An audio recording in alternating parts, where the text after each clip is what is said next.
कोई आपको ये बताने नहीं वाला है, तो आपको इस वीडियो में रुकना पड़ेगा और सुनना पड़ेगा। अगर आपने ये 5 दिन की स्ट्रैटेजी अपना ली, आपको कोई 97 मार्क्स स्कोर करने से नहीं रोक सकता, ये मेरी guarantee. What's up guys, welcome back to Grand Academy. आज मैं आपको बताने वाला हूं वो सेम स्ट्रैटेजी जो मैं अपने मेंटीज को बताता हूं, अपने स्टूडेंट्स को प्राइवेटली बताता हूं। ये 5 दिन की स्ट्रैटेजी जो आप अपनाकर 97 मार्क्स गारंटीड स्कोर कर सकते हो। तो हर एक शब्द को ध्यान से सुनना, एक पेन पेपर लेके आप बैठिए और हर इंपॉर्टेंट चीज को नोट डाउन करिए। अगर आपने ये स्ट्रैटेजी फॉलो कर ली, you won't need to devote any extra time to English. You can study other subjects and meanwhile also get a fantastic score in English. Day 1 is going to be dedicated to the entire Flamingo chapters. देखो, important lines flamingo से बहुत ज्यादा important है, more than Vistas. अगर आप flamingo के chapters के keywords अपने आंसर्स में पॉपुलेट करोगे तो ये चांसेस हैं कि जो भी आपका एग्जामिनर है वो आपको मार्क्स बहुत अच्छी तरह से अवॉर्ड करने वाले हैं। लॉन्ग क्वेश्चंस इन चैप्टर्स से आने की प्रोबेबिलिटी है lost spring, Indigo, rat trap and deep water. Trend analysis मुझे ये बताती है कि इन चैप्टर्स से लॉन्ग क्वेश्चंस आना बहुत ज्यादा संभव है। मेरी इंट्यूशन मुझे ये भी कह रही है कि गोइंग प्लेसेस नामक का जो चैप्टर है उससे आपका लॉन्ग क्वेश्चन भी आने वाला है। इन चैप्टर्स को स्पेसिफिक अटेंशन जरूर देना। इंटरव्यू, लॉस्ट स्प्रिंग और पोएट्स एंड पैनकेक्स से मुझे लग रहा है इस बार आपके शॉर्ट क्वेश्चंस आने वाले हैं। तो ये चैप्टर्स आप इस इंटेंशन के साथ पढ़ना, जो लॉन्ग क्वेश्चंस वाले चैप्टर हैं उन्हें ज्यादा डेप्थ में पढ़िए ताकि आपके पास आंसर कंटेंट ज्यादा हो। इसके लिए आपकी मेथोडोलॉजी क्या होनी चाहिए? आप कैसे पढ़ोगे? सर बताइए कैसे पढ़ें, कि हम ये बुक खरीदें वो बुक पढ़ें? कुछ नई बुक करने की जरूरत नहीं है, बस चैप्टर की एक बार रीडिंग करके mark the important lines and then go ahead and watch Grand Academy animated summaries on YouTube. मैं आपको बता रहा हूं बहुत ही ज्यादा अनबायस्ड फैशन में, आप 50 मिनट्स के अंदर अंदर पूरी फ्लैमिंगो खत्म कर सकते हो just by watching Grand Academy summaries which are animated on YouTube. Truly the best content out there. Paid courses से भी ये बेटर चीज है। Please don't sleep on this. Go ahead after you read the chapter, before you read the chapter, please make sure you watch the Grand Academy animated summaries for Flamingo. I link them right here. Also आपको ये नहीं पता होगा क्या important चीज है, कौन सी important line है, कौन से इंपॉर्टेंट कीवर्ड्स हैं, लेकिन मैं आपको एक चीज बताना चाहता हूं। ग्रैंड अकेडमी एक डिस्काउंटेड प्राइस ऑफर कर रहा है at its pre recorded class 12 pro Max English course, जिसको पढ़ के स्टूडेंट्स ने 95 to 100 मार्क्स बहुत अबंडेंटली स्कोर करे हैं।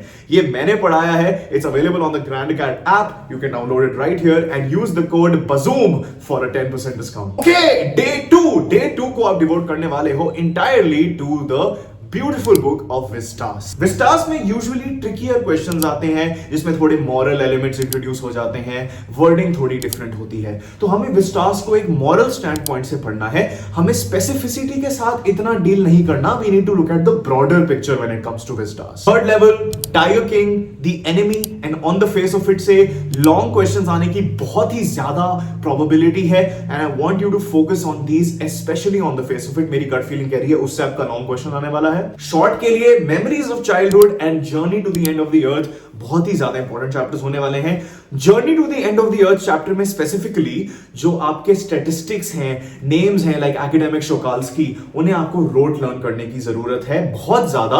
अगर आप वो अपने आंसर्स में लिखोगे तो वो आपका फ्रेम बिल्कुल ब्यूटीफुली सेट करेगा, जिससे एग्जामिनर आपको ज्यादा नंबर देने वाला है। लेकिन most important chapters are going to be On the Face of It and Third Level. Third Level बहुत बच्चे कंफ्यूज हो जाते हैं उस चैप्टर से। देखो गाइज, बहुत सिंपल बात है। It's just a story about someone जो बहुत ज्यादा स्ट्रेस्ड आउट है और जो हलुसिनेट कर रहा है, इमेजिन कर रहा है थर्ड लेवल को। ये क्वेश्चन लोग बहुत कंफ्यूज हो जाते हैं कि थर्ड लेवल एग्जिस्ट करता था कि नहीं करता था। रियलिटी में नहीं करता था, वो हलुसिनेशन थी, उसके दिमाग की ये बनावट थी। अगर आपको ये चैप्टर समझ नहीं आया है, please make sure you watch the Grand Academy animated summary of the Third Level. It's truly fantastic, just like a KFC burger. Day 3 आप देने वाले हो to poetry and writing skills. सबसे ज्यादा आसान राइटिंग स्किल्स है नोटिस। ठीक है, नोटिस पे बहुत ज्यादा ध्यान देना। It is very easy to follow the format, very easy to write a notice. So make sure कि आप नोटिस को सबसे पहले करो। उसके बाद you are going to deal with the trickiest portion of writing skills which are invitation and replies. Invitation and replies में बच्चे बहुत ज्यादा कंफ्यूज हो जाते हैं बिकॉज इन्विटेशन एंड रिप्लाईज में मल्टीपल टाइप्स आते हैं। You have informal invitations, you have informal replies, you have formal invitations and formal replies. इसमें से इन्विटेशन लिखना ज्यादा इंपॉर्टेंट है क्योंकि रिप्लाई रिप्लाई में मुझे लगता है आपके नंबर बहुत आसानी से कट सकते हैं। तो अगर आपको एग्जाम में चॉइस आती है, always opt for a formal invitation और एन इनफॉर्मल इन्विटेशन, और इसमें भी डिस्टिंक्शन होती है of a letter invitation and a card invitation. So watch Grand Academy's extensive guide on writing invitation and replies in the description and in the pinned comment, and that will be done. After that, there will be something you'll have to do with respect to letters and job application. Exam में इसके बीच में choice आने की बहुत ज्यादा probability है। Job application भी एक टाइप का लेटर ही है, बस बायोडेटा रेज्यूमे लिखना होता है। आई वुड से अगर चॉइस आती है, अगर आपकी इंग्लिश बहुत ज्यादा अच्छी नहीं है, please go ahead and attempt the job application question. उसमें जो एक स्टैंडर्ड फॉर्मेट होता है रेज्यूमे का, बायोडेटा का, उससे आपके नंबर बिल्कुल बढ़ेंगे। एंड देन फाइनली आती है report writing. Guys, report writing मैं समझ सकता हूं बच्चों के लिए बहुत ही ज्यादा मुश्किल है, सो प्लीज एटलीस्ट बैठ के इसका फॉर्मेट नेल कर लेना। Report writing I would say अगर आपकी ज्यादा अच्छी नहीं है, देन ज्यादा होप्स मत रखिए, क्योंकि रिपोर्ट राइटिंग मुझे लगता है उसमें स्कोर करने के लिए बहुत ज्यादा फ्लुएंसी चाहिए ओवर इंग्लिश एंड ज्यादा अंडरस्टैंडिंग चाहिए। उसमें आपको इंग्लिश में बेसिकली सोचना पड़ता है, जो मैं समझ सकता हूं ज्यादातर स्टूडेंट्स नहीं करते। मैं कहूंगा कि ये जो राइटिंग सेक्शन है, इसे आप बिल्कुल प्रायोरिटाइज कीजिए, क्योंकि इसमें नंबर लाना बहुत आसान है। और इसमें सिर्फ दो कंपोनेंट्स हैं गाइस नंबर लाने के। Number one is format, number two is a way of writing. Format तो यार यूनिफॉर्म होता है, मैं एक वीडियो अभी डालने वाला हूं जिसमें पूरे फॉर्मेट्स आ जाएंगे राइटिंग स्किल्स के, उसको फॉलो करना। और दूसरा होता है कंटेंट। कंटेंट आपकी इमेजिनेशन के ऊपर है। अगर आपको लिखा है आर्टिकल ऑन ग्रैंड अकेडमी's वीडियोस, वो आपके ओपिनियन शाइन थ्रू करेंगे इसमें।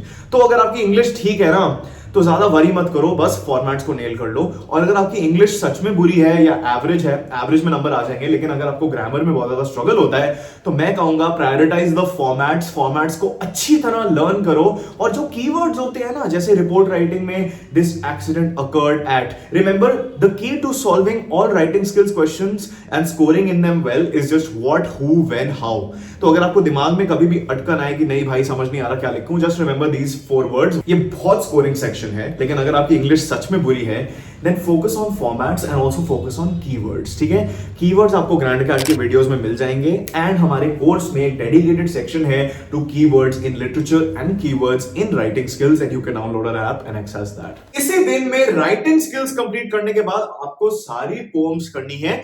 सबसे ज्यादा इंपॉर्टेंट पोएम मेरे को लगता है इस ईयर होने वाली है Aunt Jennifer's Tigers। Road side stand poem से भी काफी कॉम्प्लेक्स क्वेश्चंस आ सकते हैं, so pay specific attention to these 2 poems. Also poems के लिए हमारे पास बहुत डिटेल्ड एनिमेटेड वीडियोस हैं on our YouTube channel for free. और अगर आप ग्रैंड अकेडमी का प्रो मैक्स इंग्लिश कोर्स खरीदते हो, तो उसमें तो ब्यूटीफुली कवर हो गए हैं, सो डू दैट। उसमें पोएटिक डिवाइसेस भी हमने ग्रैंड अकेडमी के प्रो मैक्स कोर्स में भी और ग्रैंड अकेडमी के फ्री यूट्यूब वीडियोस में दोनों में मार्क कर रखे हैं, so make sure that you revise them through our videos only. Day 4 होने वाला है आपका पूरा लिटरेचर रिविजन सेक्शन, एंड और आप एक सैंपल पेपर करने वाले हो with a focus on reading comprehension as well as a focus on literature. तो आपकी रिविजन है वो आप बुक पढ़ के नहीं करने वाले। अगर आपने ग्रैंड अकेडमी का कोर्स लिया हुआ है, देन आप उसके वीडियोस देख सकते हो, बट रिमेंबर इस दिन को आपको एटलीस्ट 10 घंटे देने होंगे to English if you really want to score nice marks. Guys, English में स्कोर करना इतना मुश्किल नहीं है अगर आप डिसेंट एफर्ट पुट कर लो, ठीक है। और ये होता है, मतलब फिजिक्स में 100 लाने के लिए आपको 1000 घंटे पढ़ना पड़ेगा, इंग्लिश में 100 लाने के लिए आपको बेयरली 30-40 आवर्स पढ़ना है। रिवीजन आपको करनी है through your highlighted important lines जो आपने अपनी फर्स्ट लिटरेचर रीडिंग में करा था, and you also need to repeat the Grand Academy animated videos जो फॉर फ्री अवेलेबल हैं हमारे यूट्यूब चैनल पे। उसको देख के आपका पूरा इंग्लिश सिलेबस 90 मिनट्स 1.5 आवर्स के अंदर खत्म हो जाएगा, कोई भी टेंशन नहीं होगी। उसके बाद आप एक सैंपल पेपर करना जिसमें आप रीडिंग कॉम्प्रिहेंशन पे थोड़ा फोकस देना। तो टिप दे रहा हूं, जो आपको रीडिंग टाइम मिलता है ना, जो 15 मिनट का रीडिंग टाइम आपको मिलने वाला है, या फिर डिफरेंट बोर्ड्स में डिफरेंट टाइम्स मिलते हैं, उसमें से 50% ऑफ द टाइम आप सिर्फ रीडिंग कॉम्प्रिहेंशन वाले पैसेज को पढ़ के डेडिकेट करो, ठीक है। अगर आप उस टाइम में अपना रीडिंग कॉम्प्रिहेंशन पैसेज पढ़ लेते हो, तो आपको उसी टाइम सारे आंसर्स दिमाग में आ जाएंगे। और इंग्लिश में ना ये जो प्रॉब्लम होती है बहुत कॉमन ऑफ टाइम मैनेजमेंट, वो आप कंप्लीटली इवेट कर दोगे। तो रीडिंग टाइम में रीडिंग कॉम्प्रिहेंशन का जो पैसेज है उसे पढ़ के सॉल्व करना शुरू करो। ऑल्सो कभी भी पैसेज पहले मत पढ़ना, पहले जो पैसेज से रिलेटेड क्वेश्चंस हैं उसको पढ़िए, तो आपका दिमाग ना प्राइम हो जाएगा। It will start to look for the answers in the passage if you've read the questions before. So the final 5th day of English prep is going to be exclusively dedicated to writing practice and basic revision. आपको 15 questions each करने हैं of all writing skills. whether that is report writing, whether that is article writing or invitations and replies. 15 questions आप each करोगे इस दिन. And guys, final day आपकी prep का day 5 है, ये 5-day study plan है, तो please इससे cop out मत करना. 15 questions करने में of each section is not going to take you a lot of time. Barely 3 hours लगने वाले हैं अगर आप सारे writing skills करो, जो मैं recommend definitely करूंगा आप करो.